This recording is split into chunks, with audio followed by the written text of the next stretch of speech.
Yeah, look, let me tell you about a kid named Steven. He's slowly running out of things to believe in.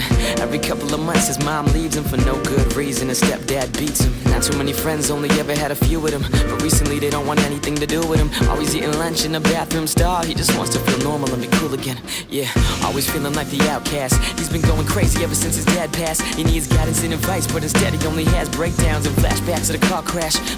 It's been getting harder every day. If he was still around, everything will be okay.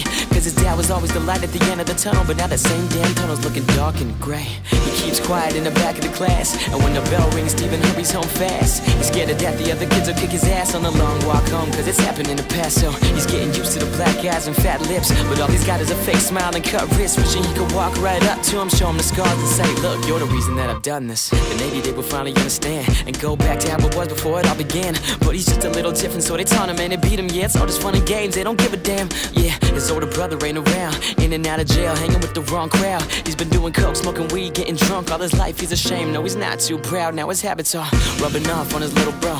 Yeah, but guess what, little did he know that every time he did a line, every time he lit a joint, every time he took a shot, he would set the mode. So Steven's sitting in his room getting high now. Doors locked, music up with the lights out. He just takes another toke till the room's full of smoke. 5, 6, 7 hours till he knocks out. Now he started stealing pills from his mom. 8, 9, 10 at a time, and now they're gone. And maybe for the moment all his problems seem to fade, but the high fades too after not too long. And that's when it really sinks in, that's when it hits him, that these goddamn drugs won't fix him. Caught up on the floor, can't take it anymore. Now he's talking to God, cause he's the only one that gets him.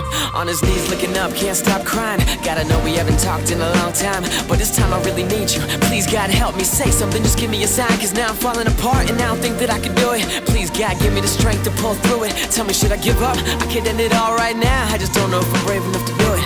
Cause there's gotta be a better way than suicide. Try to wait it out, give it time, you'll be fine. But it's been so long and I still haven't been able to get rid of all the thoughts that I feel inside. So sick, so angry, so mad. And to top it off, no one even knows that. That's when he stood up, wiped his tears, walked over to his desk and got a pen and a notepad. He just couldn't see it getting any better.